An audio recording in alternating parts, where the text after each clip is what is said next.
भाइयों, बहनों और दोस्तों, सागर सैनिक के इस न्यूज बुलेटिन का मतलब है आपकी आवाज, यानी जन जन की आवाज। तो अपनी आवाज को बुलंद कीजिए, अपना सिर्फ इतना सहयोग देकर कि इस बुलेटिन को हर दिन देखिए और यह समाचारों का वीडियो पूरा देखिए।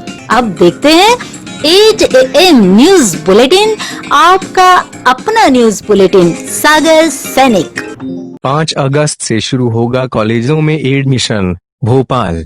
प्रदेश में कोरोना संक्रमण से बचाव को ध्यान में रखते हुए उच्च शिक्षा विभाग द्वारा महाविद्यालयों में छात्र छात्राओं को प्रवेश देने के लिए दिशा निर्देश जारी किए गए हैं। उच्च शिक्षा मंत्री डॉक्टर मोहन यादव के निर्देशन में विभाग द्वारा ऑनलाइन ही प्रवेश की सुविधा प्रदान की गई है। प्रवेश प्रक्रिया 5 अगस्त से प्रारंभ होगी। इसी तरह B.Ed की काउंसलिंग हेतु 4 अगस्त से ऑनलाइन आवेदन किए जा सकते हैं। ऑनलाइन ही प्रवेश के तहत स्नातक प्रथम वर्ष में प्रवेश हेतु अर्हताकारी परीक्षा का डेटा AMP ऑनलाइन पोर्टल के माध्यम से सत्यापित किया जाएगा। AMP ऑनलाइन के पोर्टल के माध्यम से ऑनलाइन सत्यापित आवेदकों को सत्यापन या प्रवेश के लिए महाविद्यालयों में जाने की आवश्यकता नहीं होगी। आवेदक का आवंटित महाविद्यालय में प्रवेश हेतु प्रवेश शुल्क का भुगतान ही प्रवेश पोर्टल के माध्यम से ऑनलाइन डिजिटल विकल्पों का उपयोग करते हुए कर सकेंगे। 50% जमा करनी होगी फीस। ऑनलाइन प्रवेश के समय 50% प्रवेश शुल्क ही देना होगा। शेष शुल्क 2 किश्तों में संबंधित महाविद्यालय में अध्ययन के उपस्थित होने पर डिजिटल माध्यम से जमा कराना अनिवार्य होगा।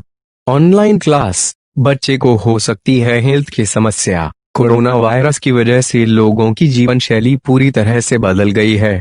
इसका सबसे बड़ा प्रभाव पड़ा है एजुकेशन पर। बच्चों की पढ़ाई अब ऑनलाइन माध्यम से हो रही है। इसके लिए Zoom, Microsoft Teams, Google Meet का प्रयोग हो रहा है। ऐसे में पढ़ाई के लिए नई चुनौती पैदा हो गई है। डिजिटल क्लासेज से बच्चों की पढ़ाई तो हो रही है, लेकिन परिवार को इसके लिए काफी मशक्कत करनी पड़ रही है। साथ ही बच्चों को कई तरह की स्वास्थ्य से जुड़ी समस्याओं का भी सामना करना पड़ रहा है, मसलन चिड़चिड़ापन, मानसिक समस्याएं और आंखों पर स्ट्रेस। इसलिए बच्चों की सेहत को दुरुस्त रखने के लिए हमारी जिम्मेदारी सबसे अहम हो जाती है।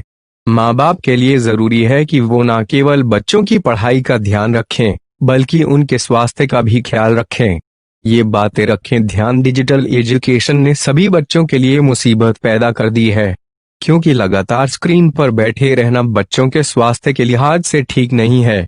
इस बारे में न्यूज चैनल आज तक ने पूर्व राष्ट्रपति आर वेंकटरमन, शंकर दयाल शर्मा और प्रणब मुखर्जी के चिकित्सक रहे डॉक्टर मोहसिन वाली से बात की है और जानने की कोशिश की है ऑनलाइन क्लासेज बच्चों के लिए कैसे हानिकारक है। डॉक्टर मोहसिन ने बताया कि जब से लॉकडाउन शुरू हुआ है, लोग अपने घरों में बंद हैं। इस वजह से दीवानगी की हद तक इंटरनेट का प्रयोग हो रहा है और बच्चों को पढ़ाई के दौरान स्पीड की समस्या झेलनी पड़ रही है। वीडियो और ऑडियो की क्वालिटी खराब रहती है, इससे बच्चों में कंसंट्रेशन की समस्या रहती है। इसके अलावा अभी डिजिटल क्लासेज भारत जैसे देश के लिए बहुत नया है। बच्चे, माँ बाप और शिक्षक कोई भी इसके लिए तैयार नहीं है। ऑनलाइन क्लास के दौरान शिक्षकों के लिए एक साथ इतने बच्चों पर ध्यान रख पाना आसान नहीं है। इससे बच्चों की पढ़ाई पर भी असर पड़ेगा।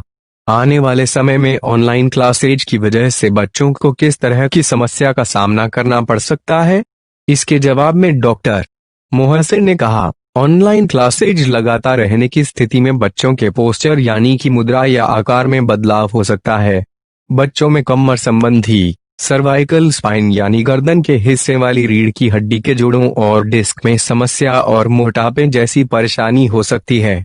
लगातार माउस और कीबोर्ड के प्रयोग करने से उंगलियों से जुड़ी समस्याएं भी आ सकती हैं। डॉक्टर मोहसिन ने बताया कि सभी बच्चों के घर में किस तरह की सुविधा है यह पता नहीं है।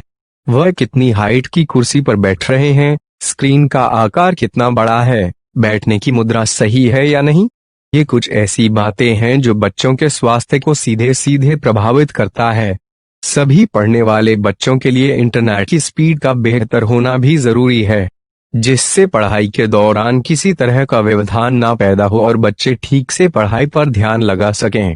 उन्होंने बताया कि पढ़ाई के लिए बच्चों के स्क्रीन का साइज ब्लैक बोर्ड जितना होना चाहिए। लेकिन हमारे देश में सभी माँ बाप के लिए ऐसा कर पाना मुश्किल है। डॉक्टर आनंद ने बताया कि बेहतर होता अगर सरकार इस तरह की क्लासेज को टीवी पर कराती, क्योंकि टीवी की क्वालिटी बेहतर होती है।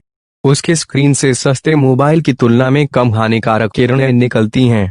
साथ ही उसका ऑडियो भी सुनने के लिहाज से पर्याप्त होता है। ऐसे में बच्चों को आगे चलकर श्रवण यानी कि सुनने संबंधित समस्याओं से बचाया जा सकता है। टीवी पर क्लासेज का एक और भी फायदा है। ज्यादातर लोग टीवी को दीवार से सटा कर रखते हैं या दीवार में टांगते हैं। ऐसे में टीवी देखने की सामान्य दूरी भी तुलनात्मक रूप से बेहतर होती है। छोटे शहरों में सभी परिवारों के पास लैपटॉप या डेस्कटॉप नहीं होता है। दूसरी चीज, सामान्यतया लैपटॉप और डेस्कटॉप पर काम करते हुए स्क्रीन से 1 मीटर से भी कम की दूरी रहती है, जो बच्चों के लिहाज से खतरनाक है। इन दिनों खासकर छोटे शहरों के बच्चों के सामने चुनौती और भी गहरी है, क्योंकि उनके घर में मोबाइल पर पढ़ाई करना किसी आर्मी ट्रेनिंग से कम नहीं है। डिजिटल क्लासेज में सबसे जरूरी है कि बच्चों का पोस्चर सही हो। इससे उन्हें पीठ, कमर दर्द की समस्या नहीं होगी। डिजिटल क्लासेज में सबसे ज्यादा असर आंखों पर पड़ता है। ऑनलाइन क्लासेज के दौरान एंटी ग्लेयर ग्लास का प्रयोग करें, इससे आंखों में दर्द की समस्या नहीं होगी। डॉक्टरी सलाह पर किसी अच्छे आई ड्रॉप का भी प्रयोग कर सकते हैं। ऑडियो के लिए बेहतर क्वालिटी का हेडफोन का इस्तेमाल करें। इससे बच्चे को जो भी चीज पढ़ाई जा रही है वे स्पष्ट सुनाई देगी, क्योंकि ऑडियो में गड़बड़ी से उसका ध्यान भटक सकता है और विषय उसे सही से समझ नहीं आएगा। लगातार कंप्यूटर स्क्रीन पर देखने से बच्चे को तनाव हो सकता है। यह भी जरूरी है कि आप बीच बीच में बच्चों को कुछ एक्स्ट्रा करिकुलर एक्टिविटीज में भी शामिल करें। घर में बच्चों को एक्सरसाइज कराना बेहद जरूरी है। इससे उनकी फिटनेस बनी रहती है। बच्चों को योग कराएं। डांस थेरेपी भी बच्चों के लिए कारगर हो सकती है। इनडोर कुछ गेम भी प्लान करें।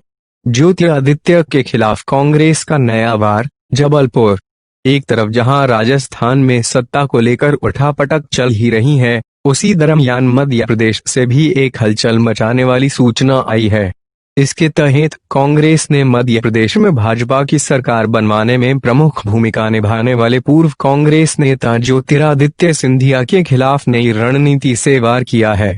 पूर्व मंत्री डॉक्टर गोविंद सिंह ने सिंधिया की राज्यसभा सदस्यता को चुनौती देने वाली एक याचिका उच्च न्यायालय में दाखिल कर दी है। इसके बाद से प्रदेश के सियासी हलकों में चर्चाओं का बाजार गर्म हो गया है। पूर्व मंत्री डॉक्टर सिंह ने आरोप लगाया है कि सिंधिया ने अपने खिलाफ दर्ज आपराधिक मामलों की जानकारी छिपाकर राज्यसभा चुनाव लड़ा। ऐसे में उनका निर्वाचन निरस्त कर नए सिरे से चुनाव कराया जाए। याचिका में बताया गया है कि सिंधिया ने राज्यसभा चुनाव के नियमों का उल्लंघन किया है। नियमानुसार नामांकन पत्र में आपराधिक मामलों की भी जानकारी दी जानी चाहिए थी, लेकिन छिपा ली गई। कांग्रेस विधायक नीलांशु को जान से मारने की धमकी, 2 लाख रंगदारी मांगी गई। मध्य प्रदेश के चित्रकूट विधानसभा क्षेत्र से कांग्रेस विधायक नीलांशु चतुर्वेदी को जान से मारने की धमकी मिली है। मामले में पुलिस ने जांच शुरू कर दी है। सतना एसपी रियाज इकबाल ने बताया कि शुक्रवार को विधायक के कंप्यूटर ऑपरेटर विजय शुक्ला के मोबाइल फोन पर कॉल आया था। इसमें विधायक को जान से मारने धमकी और 2 लाख की रंगदारी मांगी गई है। मामले में एक टीम गठित की है। विधायक की सुरक्षा बढ़ा दी गई है। साइबर सेल को भी सतर्क कर दिया गया है। उधर विधायक चतुर्वेदी के निजी सहायक आलोक तोमर ने नया गांव थाना पुलिस को लिखित आवेदन देकर घटना की जांच कराए जाने की मांग की। हनी ट्रैप का एक नया मामला, इंदौर। चंदन नगर पुलिस ने हनी ट्रैप का एक नया मामला सामने आया है, जिसमें पुलिस ने एक महिला और उसके साथी को गिरफ्तार किया है। महिला ने पहले तो एक युवक से दोस्ती की और उसके फोटो और वीडियो बना लिए। इसके बाद वह अपने एक साथी के साथ उसे ब्लैकमेल करने लगी। फिलहाल पुलिस ने दोनों आरोपियों को गिरफ्तार किया, कोर्ट में पेश किया, जहां से उन्हें जेल भेज दिया। मामला चंदन नगर थाना क्षेत्र का है। यह रहने वाले युवक ने पुलिस को बताया कि उसका दोस्त अतुल करीब 6 साल पहले रीना नामक एक महिला को लेकर आया और बोला कि इसे इसके पति ने छोड़ दिया है। इस कारण वह बहुत परेशान है, उसकी कहीं नौकरी लगवा दे। इस पर मैंने उसकी मदद की। रीना ने धीरे धीरे उससे संपर्क बढ़ाया, जिससे दोनों में अच्छी दोस्ती हो गई।